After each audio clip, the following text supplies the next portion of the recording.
Karma. It is a term that has become ingrained within our modern lexicon, but do we really understand what it is? Or how it functions? Most of us don't even realize that there are 12 laws of karma. The 12 laws of karma can be thought of as the rules, or a roadmap, of playing the ever-evolving game of karma, and in this video, we will explain the 12 laws of karma to help you better navigate this key principle. Karma is an ancient Sanskrit term that roughly translates to the word action.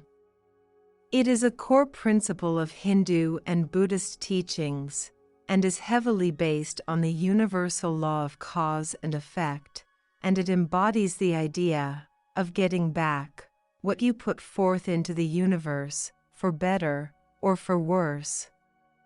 This principle applies to both the actions you take, as well as the thoughts and feelings you project. Karma can manifest itself in various ways from person to person, and can be broken down into the 3 types of karma.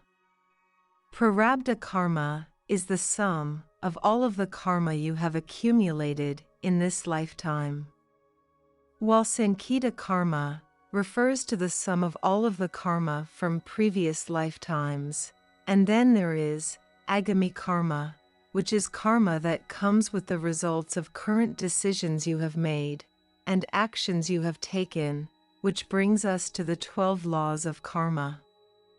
Again, think of these as the rules, or the roadmap, that help you better understand how karma works. Number 1. The Great Law. The Great Law is an amalgamation of the universal law of cause and effect and the universal law of compensation, and states that everything we think and do creates a corresponding energy throughout the cosmos and comes back to us in some form or another, in equal proportion, regardless of current lifetime or incarnation. The Great Law further explains that whatever it is you want or seek, you must then become or embody that desire. Not unlike the universal law of vibration, in that you are what you vibrate. So, for example, if you want love in your life, you must embody love itself or be loving. If you want to enjoy the fruits of abundance, you must embody abundance in your mind and heart, while also taking actions relating to abundance and to generosity to others. The Great Law is the core and backbone of the principles of karma. Number 2. The Law of Creation. The law of creation underlines the fact that life is not simply a random occurrence and has much greater meaning. A life or incarnation is meant to have active participation, to grow, as well as to perhaps resolve unfulfilled karma of the past. The law of creation also implies that we cannot simply wait for things in our life to occur, and that we should aim to surround ourselves with what we want in our lives, and to look to our environments for clues about what we need to do to affect the change we seek. A major aspect of understanding the law of creation is observing that things outside ourselves will give us insights into what is going on within ourselves. So, for example, if you don't like the way your life looks right now, you must look within and ask yourself what needs to change. You then look to your environment and take the appropriate actions to create the changes you seek. Number 3. The Law of Humility. The law of humility is driven by acceptance and by truly seeing things for what they are. It states that, in order to change something in your life, you must to accept what currently exists. For example, if you constantly blame others for things that you have created, or you see anyone who disagrees with you as a villain, you will, therefore, find it very difficult to make the shifts you need. Consistent self-reflection can help you make the most of the law of humility. Acceptance of what is will free you from the bondage of resistance. Remember, what you resist persists, and the law of humility urges us to express the level of humility necessary to see and accept things for what they truly are, and only then can to make change and grow from lifetime to lifetime. Number 4. The law of growth. The law of growth is about expansion, particularly within ourselves, and explains that you must expect a change within yourself before you can expect it of the world around you. Ultimately, you only have control over yourself. Therefore, it is how you use this control that shapes how the universe responds to you. We all grow, change, and evolve internally, and only then can our external reality reflect this change and growth as a result. Number 5. The law of responsibility. The law of responsibility explains that you are the source of what happens throughout your journey. What is happening around you is a reflection of what is happening within you. This law reminds us to not blame other people or things as the root of our outside circumstances, but to always look within ourselves for the answers what occurs in life. The law of responsibility states that a person is accumulation of all the decisions they have made in life. Number 6. The law of connection. This law emphasizes the interconnected nature of the past, present, and future, and reminds us that our control over the present and future can help us to address the negative energy of the past, whether it is from our current life or our previous life. Another point made by the law of connection is that it takes time to redress karmic wrongs from the past. However, each small step can have unexpectedly powerful effects. Number 7. The law of focus. The law of focus urges us to take things one step at a time, and reminds us to focus our energy, thoughts, and efforts on one thing at a time. Dividing focus between multiple things simultaneously can make the mind cluttered, which often leads to negativity and frustration. This is why the law of focus stresses the importance of focusing on a single thing at a particular time. So, if you have several important goals, try to follow them in a linear, ranked order, rather than giving each goal only a fraction of your energy.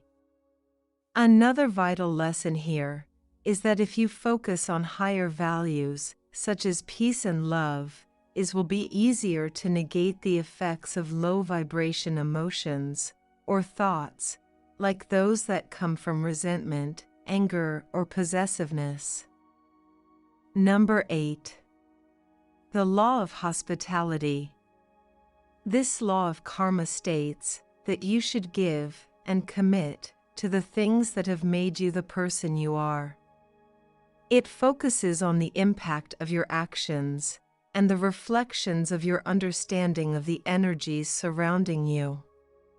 It is about ensuring that you are not simply saying and thinking good thoughts, but that you also walk the walk and follow those beliefs with action.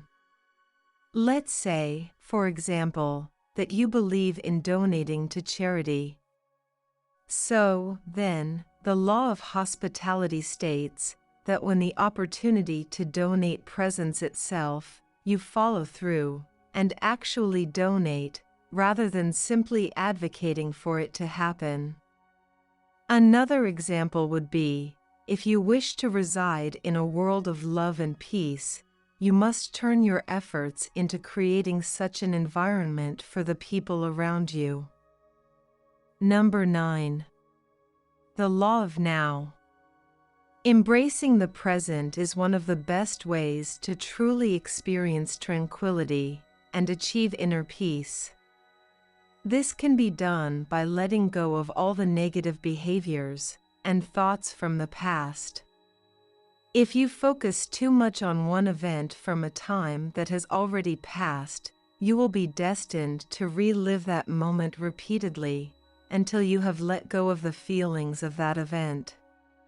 Following the law of now means reminding yourself that the present is all you really have, and that it is here to be fully engaged with and enjoyed. Number 10. The law of change. This law states that history will repeat itself unless you learn something from past events and take the appropriate steps to break the cycle. This will give you an opportunity for change so that you are free to create an improved version of yourself and a better future, void of any vicious patterns from the past. If you notice that you seem to be stuck in a loop, this is because there is something fundamental that has not yet been addressed. Meanwhile, if things around you begin to change in sudden and dramatic ways, take this as a sign that you have recently taken significant steps in your growth. Number 11. The law of compensation. This law is also known as the law of patience and reward, and states that to change the future, you should be consistent with your thoughts and actions in the present. It embodies the idea that consistent hard work pays off. It is about showing up and doing the work and not giving up on your goals, even when you don't see any progress made toward them quite yet. Living in accordance with this karmic law, by acknowledging that achieving great things requires time and persistence, not giving up, celebrating yourself, and savoring every little milestone you achieve along your journey. Number 12. The law of significance. The law of significance reminds us that we all have value to give. Our unique gifts are meant to be shared with the world and will make a positive impact. No matter how seemingly small and unimportant our contribution to the world may seem, it is important. What we contribute might seem insignificant to us, but it can make a huge difference in someone else's life. This is a great law to practice if you need motivation in life and feel like you lack a purpose. Everything you contribute to the world will affect other people in some way. You were born with a specific purpose that only you can complete with your skills and uniqueness. Well, there. We hope that we were able to shed light on 12 laws of karma and how you can use them in your daily life. If you are seeking answers, the universe is here to help guide us all along the journey.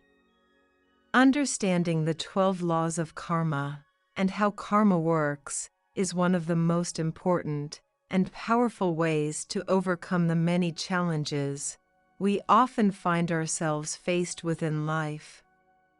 We hope you enjoyed this video. Be sure to give the video a like, and if you are new, be sure to subscribe for more content. Until next time, we thank you for watching, and always live in the love and the light of the One.